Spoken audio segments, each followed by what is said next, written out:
Lone Creek, Texas, 1879.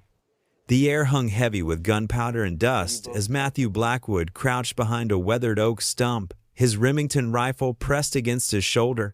Two horse thieves had picked the wrong ranch to raid. The older Blackwood had spent 20 years in these borderlands, first as a Texas Ranger, then as a cavalry scout, and now as a rancher who slept with one eye open and his gun always within reach. The first thief made a desperate break for his mount. Matthew's shot dropped him before he reached the stirrup. The second man returned fire wildly, bullets splintering bark inches from Matthew's head. Their exchange lasted seconds, ending when Matthew's bullet found its mark. The thief stumbled backward, clutching his chest, then managed to mount and flee, leaving a dark trail of blood on sun-baked earth. Matthew stood, the lines in his weathered face deepening as he surveyed the dead man. Another nameless drifter, another grave to dig. At 42, Matthew had buried more men than he cared to remember. "Track the wounded one," he ordered his ranch hands. "Man bleeding that bad won't get far." As dusk painted the western sky copper, Matthew followed the blood trail alone. It led him past the boundaries of his ranch, through scrubland dotted with mesquite, to a crude lean-to nestled against a limestone outcropping. The wounded thief lay motionless outside, already gone to meet his maker. But from within the shelter came a sound that stopped Matthew cold, the unmistakable cry of an infant. Matthew drew his Colt revolver and approached cautiously.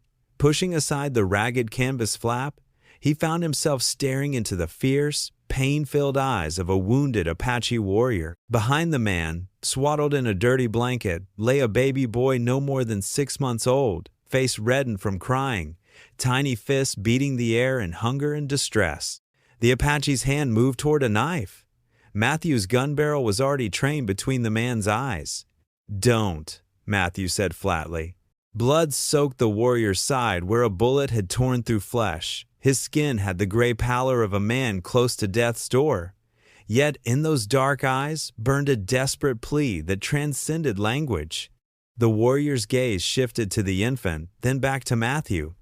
"My son," he managed in broken English. "He lives." Something twisted in Matthew's chest, an old wound reopening. 2 winters ago, diphtheria had claimed both his wife Caroline and their 5-year-old daughter Emma within a week of each other. The ranch had grown silent as a tomb since then. Matthew holstered his weapon slowly. "Your boy needs milk. You need a doctor." He made his decision. Wrapping the infant in his own coat, Matthew lifted the child. The warrior tried to rise but collapsed back, too weak from blood loss. "I'll be back," Matthew said, though he wasn't certain the man would still be alive when he returned. Sarah Mitchell's cabin sat on the eastern edge of Matthew's property. The widow had been living there since her husband abandoned her after their infant son died the previous year. Matthew had allowed her to stay, partly out of Christian charity, partly because having another soul nearby broke the endless silence of his own existence.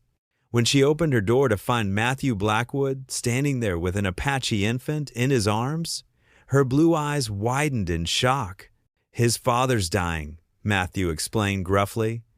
"Caught up with horse thieves. The boy needs care." Sarah hesitated only a moment before taking the child into her arms with practiced ease. "He's starving, poor little one." Her fingers gently touched the infant's hollowed cheeks. "How long has he gone without milk?" "Don't know. Found him just now." Sarah's face softened as she looked down at the whimpering child. "I have goat's milk warming by the fire. It'll have to do until—" She paused, a strange expression crossing her face. "Until what?" Matthew asked. Sarah's voice grew quiet. "I still have milk, Mr. Blackwood. My body hasn't forgotten my son, even if he's been gone these 9 months." Matthew looked away, uncomfortable with the intimate revelation. "Do what you must. I'll check on the Apache." "You'll bring him here," Sarah insisted, surprising him with her firmness. "I won't have a child's father dying in the dirt when there's a roof to be had." Matthew wanted to refuse. Every instinct warned him against bringing an Apache into their settlement, not after what happened to his brother's family. But Sarah's determined gaze held his, and he found himself nodding curtly before turning back toward the lean-to. 7 days passed. The Apache warrior, who identified himself as Swift Arrow, clung to life in Sarah's storage shed. Matthew had reluctantly helped her move him there, reasoning it was better than having the man die in front of his son. The bullet had passed clean through his side, missing vital organs through sheer luck. Sarah tended his wound with poultices of herbs and clean bandages, while Matthew kept his distance, checking only to ensure the warrior hadn't expired during the night. The infant, whom Sarah called Thomas, grew stronger daily. She nursed him alongside memories of her own lost child, finding a purpose that had eluded her since her husband's desertion. On the 7th morning, Matthew arrived to find Sarah standing in her doorway, arms crossed, face pale. "He's gone," she said quietly. Matthew's hand moved instinctively to his holster. "The Apache?" "He was too weak to walk yesterday. Now his blankets are empty." A cold dread settled in Matthew's stomach. He'd allowed this to happen, brought a savage into their midst out of misplaced compassion. "Lock your door. I'll find him." But he didn't need to search far. As he rounded the cabin, he found Swift Arrow standing unsteadily beside the well, drawing water. The warrior's body was gaunt, his movements stiff with pain, but his eyes were clear and alert as they locked onto Matthew's approaching form. "You should not be up," Matthew growled. "I must regain strength," Swift Arrow replied in careful English. "For my son." "Your son is being cared for." "By the white woman." Swift Arrow nodded. "She has good hands, kind eyes." Matthew positioned himself between the Apache and the cabin. His voice hardened. "You'll leave once you're healed. The boy stays with Sarah." Swift Arrow straightened, dignity overcoming weakness. "He is my blood, my son. And what kind of life can you give him? Running from the cavalry? Starving on reservation land? Better than life as white man who forgets his people." The confrontation might have escalated if not for Sarah's sudden appearance, the baby cradled against her breast. "That's quite enough," she said firmly. "This child needs both milk and father." She turned to Swift Arrow. "You're welcome in my home while you heal, but you'll not take Thomas until you're strong enough to care for him properly." Matthew's jaw tightened. "He's Apache, our enemy." Sarah fixed him with a stare that would have withered lesser men. "He's the father of the child I'm nursing, and I won't have you killing a man in front of his son." The impasse broke when Thomas began to cry. Swift Arrow's stern expression softened at the sound, revealing the father beneath the warrior. With great effort, he nodded his acceptance of Sarah's terms. Matthew watched them disappear into the cabin, his hand still resting on his holster. Something dangerous had taken root in Lone Creek, something that threatened to upset the fragile peace of their existence. And Matthew Blackwood had allowed it to happen. Word spread through Lone Creek with the speed of wildfire. The widow Mitchell was harboring an Apache, nursing his child. By the time Matthew returned from town the following week, a small crowd had gathered near Sarah's cabin, led by Walter Richardson, the wealthiest landowner in the county. Richardson was a man whose ambition was matched only by his ruthlessness. At 55, he controlled most of the water rights in the valley and had been pressuring Matthew to sell his ranch for months. He stood now with his foreman and several ranch hands, their expressions dark with purpose. "Blackwood," Richardson called out as Matthew rode up. "Glad you're here. Time to put your ranger experience to work and remove this savage from our midst."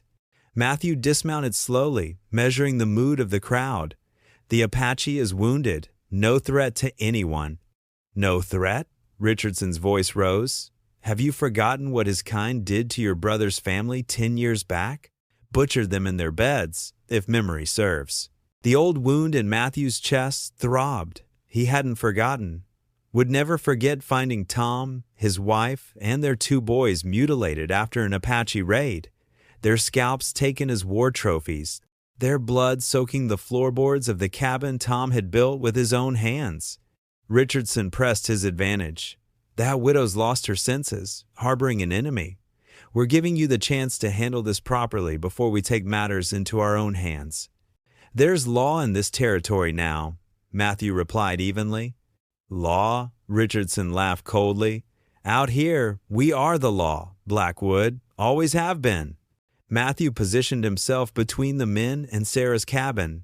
Any man who tries to force his way onto my property will answer to me. Richardson's eyes narrowed. You defending an Apache now, after what they did? I'm defending a woman's right to choose who she helps under her own roof, Matthew replied, and reminding you that federal law protects surrendered Indians from vigilante justice. Surrendered? Richardson spat. That red devil hasn't surrendered to anyone. He's unarmed and wounded, good enough in my book. Matthew didn't flinch. Now clear out, all of you. The crowd dispersed reluctantly, Richardson lingering to deliver a final warning. This isn't over, Blackwood. That savage will bring more trouble than you bargained for. And when it comes, don't expect any help from God-fearing folk who remember what it means to protect their own. Matthew watched them leave, the weight of Richardson's words settling over him like a storm cloud. The man was right about one thing: this wasn't over, not by a long shot. As autumn deepened, Swift Arrow regained his strength. He began helping Sarah with chores, chopping wood, mending her roof, hunting small game. Matthew observed this arrangement from a distance, making his daily checks more out of obligation than concern. One evening, he found Swift Arrow sitting outside, whittling a small wooden horse. The Apache's skilled hands transformed the cedar with practiced precision. For Thomas, Swift Arrow explained without being asked. So he remembers our people are horsemen. Matthew studied the intricate carving. You were a craftsman before all this? Swift Arrow nodded. Made weapons, tools, was known for arrowheads that fly true, never miss. A shadow crossed his face. Then soldiers came, killed many. My wife died protecting our son. And you ran. Swift Arrow's dark eyes hardened. To save my son, you would not do same? The question hung between them, unwelcome and unavoidable. Matthew would have done exactly the same, had done the same in his own way, retreating to his ranch after losing his family, focusing solely on survival. Swift Arrow reached into a small pouch at his waist and withdrew something wrapped in rabbit skin. He unwrapped it carefully to reveal an arrowhead of obsidian, its edges honed to lethal perfection. For you, he said, offering it to Matthew, to protect my son if I cannot. Matthew hesitated before accepting the gift. Why would you trust me with this? I'm not your friend. No, Swift Arrow agreed, but you did not kill me when you could, and you respect the woman who feeds my son. He pointed to the arrowhead. This never misses its mark. Like your rifle, same purpose, different weapons. Before Matthew could respond, a shot rang out from the direction of his ranch house. Both men tensed, instincts honed by years of survival instantly alert. Stay here, Matthew ordered, already running for his horse. Matthew's youngest ranch hand, Billy Jenkins, lay bleeding on the bunkhouse floor.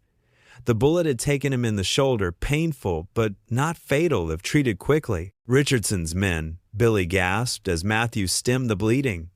4 of them. Said it was a message. Said next time they won't miss the heart.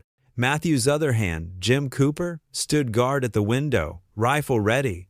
They're hitting us because of the Apache, he said grimly. Richardson's using this as an excuse. No, Matthew replied, his mind racing ahead. Richardson's wanted my water rights for years. This is about land, not Indians. Later that night, as Billy rested under laudanum, Matthew sat on his porch, cleaning his rifle by lantern light. The sound of footsteps in darkness brought him to his feet. Gun raised, Swift Arrow emerged from the shadows, moving with the silent grace of a born hunter. They will come again, he said without preamble. I know. Matthew lowered his weapon. Richardson wants my ranch, probably Sarah's cabin too, for the creek access. Swift Arrow nodded. I tracked 2 men. They speak of attacking when moon is dark, 3 nights from now. Matthew's eyebrows rose. You followed Richardson's men? I hunt. I listen. Swift Arrow's expression remained impassive. They planned to take the boy, use him to control the woman. burn your house with you inside. Matthew processed this information, weighing his options. Every instinct warned against trusting an Apache, yet Swift Arrow had no reason to fabricate such a threat. Why tell me this? Why not take your son and disappear? My son needs milk, needs the woman. Swift Arrow met Matthew's gaze unflinchingly. And Richardson's men would hunt us. Better to fight here, where walls are strong. Matthew recognized the tactical wisdom in the Apache's assessment. Reluctantly, he nodded. We have 3 days to prepare. I will show you how to set traps, Swift Arrow offered. Apache way, silent, deadly. And I'll teach you about repeating rifles in defensive positions, Matthew replied. We still might not make it. Swift Arrow's face remained stoic, but a ghost of understanding passed between the two men. Death comes to all warriors, he said simply. Question is, what we die protecting? Matthew thought of his empty house, his brother's unavenged family, and strangely, of Thomas, an innocent child caught between two worlds. Perhaps there were worse things to die for. Dawn tomorrow, he said. We start planning. Sarah refused to leave. This is my home, she insisted when Matthew suggested she take Thomas to the relative safety of town. I won't be driven off by Richardson's threats. It's not just threats anymore, Matthew argued, gesturing to Billy's bandaged shoulder. They've already drawn blood. Next time will be worse. In the end, they compromised. Sarah would take Thomas to Martha Wilson's home, the elderly widow who lived on the outskirts of town. Martha had been the only townsperson to show kindness to Sarah after the Apache's arrival, bringing food and offering prayers instead of judgment. The night before Richardson's expected attack, Matthew sat with Swift Arrow by a small fire behind the ranch house. They had spent 3 days preparing digging rifle pits, setting traps in the likely approach paths, positioning ammunition caches. Jim and Billy, though initially wary of working alongside an Apache, had come to respect Swift Arrow's tracking skills and intimate knowledge of the terrain. Why did you become rancher? Swift Arrow asked unexpectedly. After being soldier? Matthew poked at the fire with a stick, watching embers spiral upward. Needed somewhere quiet. Somewhere I could build something instead of destroy. Swift Arrow nodded. Same reason I made arrows instead of shooting them. The simple parallel hung between them, neither man acknowledging it directly. If we survive tomorrow, Matthew said after a long silence, what will you do? Swift Arrow stared into the darkness surrounding them. My people are gone, scattered or dead. My son needs a future. He turned to Matthew. You need worker for horses. I am good with horses. It wasn't quite a request, nor was it a demand. Simply a statement of practical truth. Matthew considered it, weighing years of ingrained hatred against the reality of the man before him. Let's survive first, he finally replied. Then we'll talk about horses. Dawn broke blood red across the Texas sky. Matthew positioned Jim in the barn with the long rifle, Billy at the south corner of the ranch house despite his injured shoulder, and took the north corner himself. Swift Arrow had disappeared before first light, moving to set his traps and take position in the scrub oak along Richardson's likely approach. They came with the rising sun at their backs, a dozen riders spreading out in a wide arc as they approached the ranch. Matthew recognized Richardson's foreman leading one flank, but Richardson himself was conspicuously absent. Hold until they're in range, Matthew called out. The old cavalry commands returning easily. Make every shot count. The first rider hit one of Swift Arrow's traps, a hidden pit that sent horse and rider tumbling. The others pulled up short, suddenly wary. Matthew used their hesitation to pick off a man who'd strayed too close to his position. The battle was joined. Gunfire erupted from all sides. Jim's rifle cracked steadily from the barn, dropping another rider. Swift Arrow emerged from cover to engage two men who dismounted, his hunting knife flashing in the morning light. For 20 minutes, the air filled with gun smoke and the thunder of weapons. 3 of Richardson's men lay dead or wounded. But Billy had taken another bullet, this one in the leg, and Jim was pinned down in the barn by concentrated fire. Matthew reloaded his rifle, counting his remaining ammunition with growing concern. It was Swift Arrow who first noticed the discrepancy. "Too few men," he shouted to Matthew between exchanges of fire. "Richardson, not here. This is trick." Cold realization dawned on Matthew. They're splitting their forces. This is a diversion. "The woman and child," Swift Arrow confirmed, already moving toward the horses. Real target. Matthew grabbed his arm. "You can't ride through their line. They'll cut you down." Swift Arrow's eyes burned with fierce determination. "My son." Matthew made a split-second decision. "Northwest, through the dry creek bed. I'll cover you. Draw their fire east." Without waiting for acknowledgement, Matthew charged toward the most concentrated group of attackers, firing rapidly. The bold move momentarily stunned Richardson's men, giving Swift Arrow the opening he needed to mount and race away from the battle. As bullets whined past him, Matthew dove behind a water trough, his mind suddenly painfully clear. He was fighting alongside an Apache to save a widow and a half-Indian child from white men who'd once been his neighbors. The irony might have made him laugh if his life wasn't hanging by a thread. Martha Wilson's small house had never known such violence. The old woman lay unconscious on her kitchen floor, struck from behind when Richardson and two gunmen forced their way in. Sarah stood in the corner, Thomas clutched protectively to her chest, a kitchen knife in her free hand. Richardson paced before her, his usual veneer of civilization stripped away. "Put down the knife, Mrs. Mitchell. No one needs to get hurt worse than they already have." "What do you want?" Sarah demanded, though she already knew. "Your cooperation, your land, and that little half-breed." Richardson's smile never reached his eyes. "Once Blackwood is dealt with, I'll need assurances you won't cause trouble. Matthew will kill you for this." Richardson's laugh was cold. "Blackwood is likely already dead. My men outnumber us 4-1. The sound of approaching hoofbeats interrupted him. Richardson nodded to one of his men. "Deal with that." The gunman moved to the window, rifle raised. His shot never came. Instead, he staggered backward, an obsidian arrowhead protruding from his chest thrown with deadly accuracy through the open window. The momentary distraction was all Sarah needed. She lunged forward, her kitchen knife slashing Richardson's arm. He howled in pain and rage, backhanding her with enough force to send her sprawling. Thomas wailed as they fell. The door splintered inward as Swift Arrow crashed through, tackling the second gunman.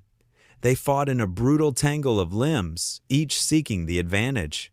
Richardson recovered his composure and drew his pistol, aiming not at Swift Arrow but at the screaming infant on the floor beside Sarah's stunned form.